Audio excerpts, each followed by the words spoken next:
আসসালামু আলাইকুম ম্যাডাম। ওয়ালাইকুম আসসালাম। আরে পিঙ্কি, তুই এখানে? এই ছোট লোকের বাচ্চা, তোর এত বড় সাহস, তুই আমাদের কোম্পানির ম্যাডামকে নাম ধরে ডাকিস? স্যার স্যার আমার কথাটা শুনেন স্যার, স্যার আমার কথাটা শুনেন, আমাকে মারবেন না স্যার। এই, তোর কি কথা শুনবো আমি? স্যার স্যার আমার কথাটা শুনেন স্যার। এই ছোট লোকের বাচ্চা, তোর কত বড় সাহস, তুই আমাদের কোম্পানির ম্যাডামকে নাম ধরে ডাকিস? এই জনি সাহেব, আপনি থামেন, এই পাশে আসেন, বিষয়টা আমি দেখতেছি। আচ্ছা, আপনি বলেন তো, আপনি আমার নাম কি করে জানলেন? আপনি কি আমাকে চিনেন? আরে তুই আমার চিন্তা করতেছিস না, আমি আর তুই তো এক ক্লাসে পড়তাম, একই হাই স্কুলে পড়তাম, তোর মনে নাই? আর তোর গ্রাম আর আমার গ্রাম তো একই গ্রাম। ও আচ্ছা আচ্ছা, মনে পড়ছে। এই, তুই আমাদের গ্রামের কাশেম চাচার ছেলে মজনু না? হ, আমি কাশেম চাচার ছেলে মজনু। কি, তুই কাশেম চাচার ছেলে মজনু? তোর এই অবস্থা কেন? আচ্ছা, তুই একটা কথা বলতো, তুই তো খুব ভালো স্টুডেন্ট ছিলি, আর তোর গ্রামের বাড়ির অবস্থা অনেক ভালো ছিল, তাহলে তুই এখানে সিকিউরিটি চাকরি করতেছিস কেন? বিষয়টা তো আমি কিছু বুঝতেছি না। হ্যাঁ পিঙ্কি, তুই ঠিকই বলছস, আমি ভালো স্টুডেন্ট ছিলাম, আমাদের গ্রামের বাড়ির অবস্থা অনেক ভালো ছিল, কিন্তু এখন আর কিছু নাই। এই, কি বলিস? এখন কিছু নাই মানে? তোদের না অনেক অর্থ সম্পদ ছিল, এখন ওগুলি কোথায় গেল? তোদের এই এত এত অর্থ সম্পদ কিভাবে নষ্ট হইলো? আমাদের এত এত অর্থ সম্পদ কীভাবে নষ্ট হইল বলতেছি শোন। গত 2 বছর আগে আমার বাবার হঠাৎ করে ক্যান্সার ধরা পড়ে। এই ক্যান্সারের চিকিৎসা করতে করতে আমাদের সব সম্পত্তিগুলো বিক্রি করে দিছি, সব সম্পত্তি বিক্রি করে দিয়া বাবার চিকিৎসা করাইছি, তারপরেও আমার বাবাটারে আর বাঁচাইতে পারি নাই, অবশেষে মারা গেছে। পরে কোনো দিশ বিষ না পায়া একটা বড় কোম্পানিতে চাকরি নিয়েছিলাম আমি, আমার একটা ভালো চাকরি হয়েছিল, কিন্তু হঠাৎ করিয়া কোম্পানিটাও বন্ধ হয়ে যায়।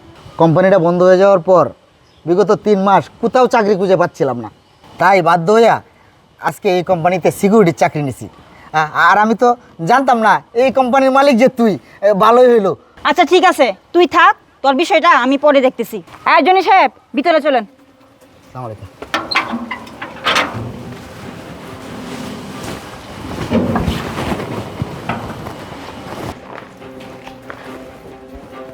আসসালামু আলাইকুম ম্যাডাম। ওয়ালাইকুম আসসালাম। ম্যাডাম, এখানে একটা সিগনেচার করে দেন। অবশ্যই। ম্যাডাম, একটা কথা বলতে চাইছিলাম। জি বলেন। এবার মনে হয় আপনার মান সম্মানটা পুরো হয়ে গেছে ম্যাডাম। এই, আপনি এসব কি বলতেছেন? আমার মান সম্মান গেল মানে? আপনার কথার আগামাথা তো কিছুই বুঝতেছি না। ম্যাডাম, আপনি কিছুই বুঝতেছেন না, তাহলে আপনাকে বলতেছি, সকালবেলা সিকিউরিটি গার্ড আপনার সাথে যে ব্যবহারটা করছে, আপনাকে যেভাবে তুই তাকারি করছে, সে নাকি আপনার গ্রামের লোক, তারপরে আবার ক্লাসমেট। এই কথা যদি অফিসের ভিতরে সরাসরি হয়, আপনার মান সম্মান কি থাকবে? ও আচ্ছা জনি সাহেব, কথা তো আপনি ঠিকই বলছেন। আচ্ছা বলেন তো, এখন কি করা যায়? ম্যাডাম, কি করা যায় মানে? ওই সিকিউরিটি গার্ডকে এখানে রেখে আপনার মান সম্মান কি আপনি নষ্ট করবেন? আপনি শুধু আমাকে একবার অর্ডার করেন, ওকে আমি লাত্তি মেরে এখনই বের করে দিচ্ছি। এই জনি সাহেব, আপনি থামেন, মারামারি করার কোনো দরকার নেই, বিষয়টা আমি দেখতেছি। আপনি শুধু ওনাকে ডেকে নিয়ে আসেন, বাকিটা আমি দেখব। ঠিক আছে ম্যাডাম, আমি ওনাকে ডেকে নিয়ে আসছি। আসসালামু আলাইকুম ম্যাডাম। ওয়ালাইকুম আসসালাম।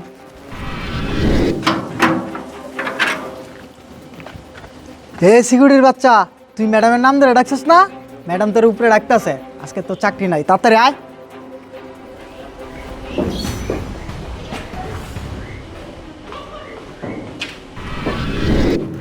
আসসালামু আলাইকুম ম্যাডাম। ওয়ালাইকুম আসসালাম। ম্যাডাম, আপনি নাকি আমার ডাকছেন? হ্যাঁ দেখেছি। ম্যাডাম ম্যাডাম ম্যাডাম আপনাকে অনুরোধ ম্যাডাম, আমাকে চাকরি থেকে বাদ দিবেন না ম্যাডাম।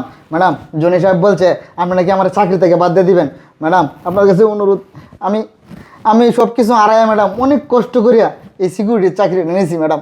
ম্যাডাম, এই চাকরিটা যদি আমার চলে যায় ম্যাডাম, আমি একদম শেষ হয়ে যাব ম্যাডাম।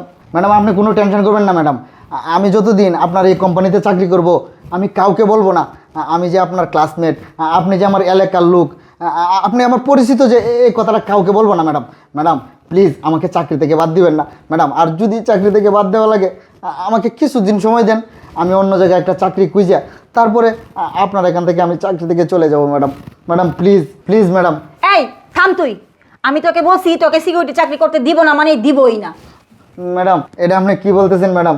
ম্যাডাম, এই মুহূর্তে আমাকে যদি এই চাকরিটা থেকে তাড়াইয়া দেন ম্যাডাম, আমার না খায় থাকতে হবে ম্যাডাম। ম্যাডাম, বাড়িতে আমার বউ বাচ্চা না খায় থাকবো, প্লিজ ম্যাডাম আপনার কাছে অনুরোধ, আমার চাকরিটা থেকে বাদ দিবেন না ম্যাডাম। এই থাম তুই, তোকে কি আমি বলছি যে আমার কোম্পানি থেকে বের করে দিব? আমি তোকে বলছি যে তোকে সিকিউরিটি চাকরি করতে দিব না। এই শুন, আমি জানি তুই একজন মেধাবী ছাত্র ছিলি, আর আমার কোম্পানিতে তোর মতো একজন মেধাবী লোক খুবই প্রয়োজন। তাই কালকে থেকে তুই আমার অফিসে ম্যানেজার হিসেবে জয়েন করবি। ম্যাডাম আপনি এটা কি কইতাছেন? তাহলে আমার কি হবে? আপনার কি হবে? আপনার বিষয়টা আমি পরে দেখব। মজনু, এখানে 50,000 টাকা আছে। এই টাকাগুলি থেকে কিছু টাকা তুই বাড়িতে পাঠিয়ে দিবি, আর বাকি টাকাগুলি দিয়ে ফলমাল কিছু জামা কাপড় কিনে নিবি, যেন তুই ডিউটি করতে পারিস। আচ্ছা ঠিক আছে ম্যাডাম। এই, তুই আমাকে ম্যাডাম বলছিস কেন? আগে যেভাবে ডাকতি তুই আমাকে নাম ধরে ডাকবি। আচ্ছা ঠিক আছে, কিন্তু অফিসের ভিতরে আমি ম্যাডামই ডাকবো। আচ্ছা আচ্ছা, ঠিক আছে ঠিক আছে। আচ্ছা আসি, আসসালামু আলাইকুম। ওয়ালাইকুম আসসালাম। জনি সাহেব, আপনি এখন আসেন।